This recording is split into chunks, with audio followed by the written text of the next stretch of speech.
और सत्य में सबसे पहले आपके सामने सत्य रखते हैं बंगाल का, क्योंकि बंगाल में सियासत है, बंगाल धधक रहा है। उसके बावजूद इस आग की तपिश में तमाम सियासी लोग अपनी रोटियां सेकने की कोशिश कर रहे हैं।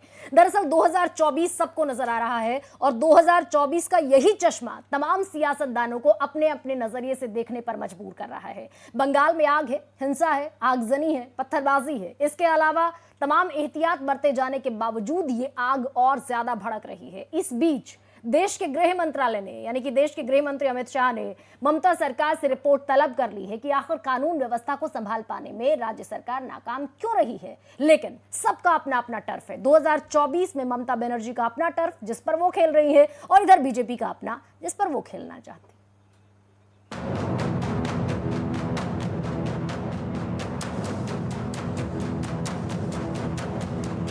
पश्चिम बंगाल में कई दिनों से सब कुछ ठीक नहीं है और ना ही ठीक होने के रास्ते पर बढ़ता दिख रहा है। हिंसा एक इलाके से दूसरे इलाके में पहुंच रही है, पत्थरबाजी है, आगजनी है।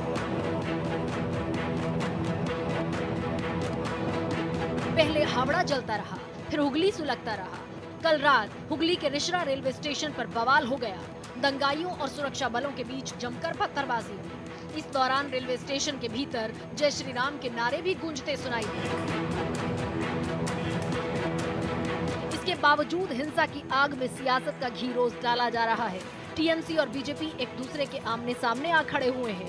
दीघा की जमीन से ममता बनर्जी फिर बीजेपी के खिलाफ आग उगलती नजर आई और दो टूक कहा कि जहां बीजेपी है वहां दंगे हैं। 6 तारीखটাও মনে রাখবেন আমাদের ছেলে মেয়েরাও। 6 তারিখটা আমরা বজরংবলীকে সবাই সম্মান করি, কিন্তু ওরা যেন দাঙ্গার নামে আবার কোনো প্ল্যান করতে না পারে, এটা মাথায় রেখে দেবেন। সারা ভারতবর্ষে করছে। बंग युद्ध में जीत बीजेपी की बहुप्रतीक्षित इच्छा है और इसीलिए रामनवमी से शुरू हुआ ये बवाल बीजेपी को रास आ रहा है। एक तरफ ममता पर तुष्टीकरण का आरोप है और दूसरी तरफ हिंसा प्रभावित इलाकों में जाने से रोके जाने के बाद विक्टिम कार्ड भी है। पुलिस ने यहाँ पे हाईवे पर हमें रोक दिया है और पुलिस बोल रहे हैं कि 144 है इम्पोज है, जो 144 आज सुबह 8 बजे इम्पोज किया गया सिर्फ हमारे धरना को रोकने के लिए। जहाँ पे हमारा धरना था उससे नजदीक में दुआरे सरकार चल रहा है, जहाँ पे हजारों की संख्या में लोग आने की संभावना है। लोग आ भी रहे और इधर हमें रोका जा रहा है। 2 सांसद सिर्फ हम जाना चाहते हैं। आप 144 में बोलते हैं कि लॉ ये है कि 5 आदमी से ज्यादा असेंबली पॉसिबल नहीं है, लेकिन हम 2 आदमी जाना चाह रहे हैं, फिर भी पुलिस हमें रोक रही है विदाउट एनी वैलिड रीजन। ये तो ममता बनर्जी ही कराती हैं, तो किसको कहेंगे। ममता बनर्जी खुद भाषण दे रही हो कि रमजान है, हिंदू अपना रमजान तक सारे दरवाजे उत्सव मनाना बंद कर दो, चाहे रामनवमी हो, चाहे हनुमान जयंती हो, चाहे कोई जयंती हो।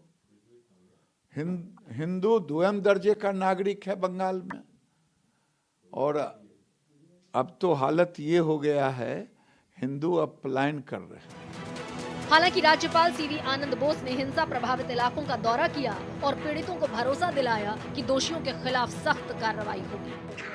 First, I will see, analyze, assess, decide, and then there will be action, solid action from the part of all law enforcement agencies. कि हावड़ा पुलिस द्वारा अरेस्ट हुए हैं सुमित साव। कौन है वो?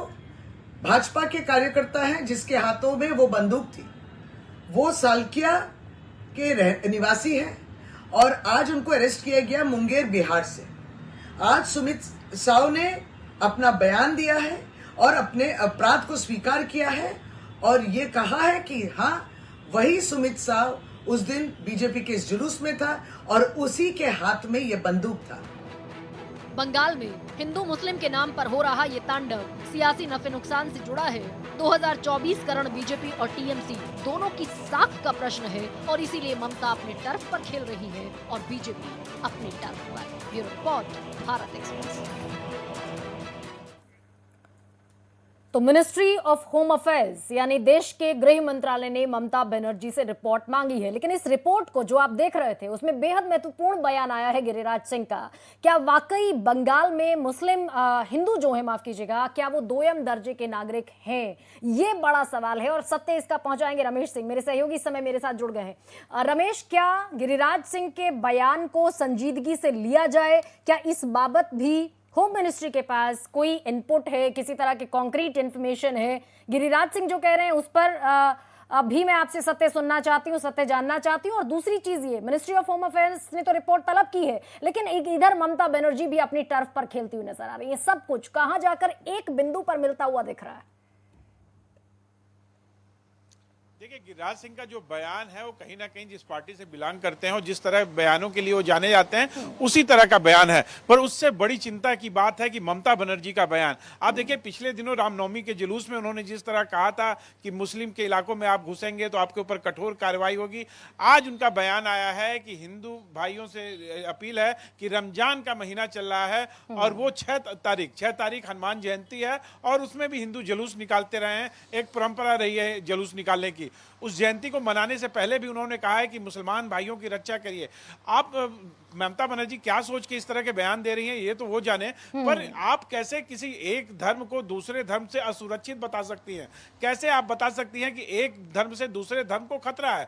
आप लॉ एंड ऑर्डर कंट्रोल करिए, आप ऐसे व्यक्ति को पकड़िए जो इस तरह के लॉ एंड ऑर्डर को खराब करता है, जो बम चलाता है, जो आग लगाता है। देखिए, आगजनी होती है रेलवे स्टेशन पे, उस समय ना तो रामनवमी का जुलूस था ना तो कोई बात थी, पर उसके बाद आते हैं लोग और रेलवे स्टेशन पर अफरा तफरी मचा देते हैं और जाके इस ट्रेनों को रोका जाता है। तो कहीं ना कहीं कानून व्यवस्था जो है ये बहुत बड़ी बात आप कह रहे हैं रमेश की, एक पूरी कम्युनिटी को, एक पूरे समुदाय को आप अंडर क्वेश्चन मार्क कैसे ला सकती हैं? बहुत बहुत धन्यवाद रमेश आपका इस बातचीत के लिए। और एक और षड्यंत्र की तरफ भी वो इशारा कर रही हैं, तो निश्चित तौर पर स्टेट के पास भी अपना मैकेनिज्म होता है, अपनी मशीनरी होती है, अपना पूरा लॉ एंड ऑर्डर कंट्रोल करने के लिए एक पूरा अमला होता है। अगर स्टेट गवर्नमेंट उसमें नाकाम रहती है तो निश्चित तौर पर जवाबदेही, आंसरेबिलिटी और अकाउंटेबिलिटी बनती है।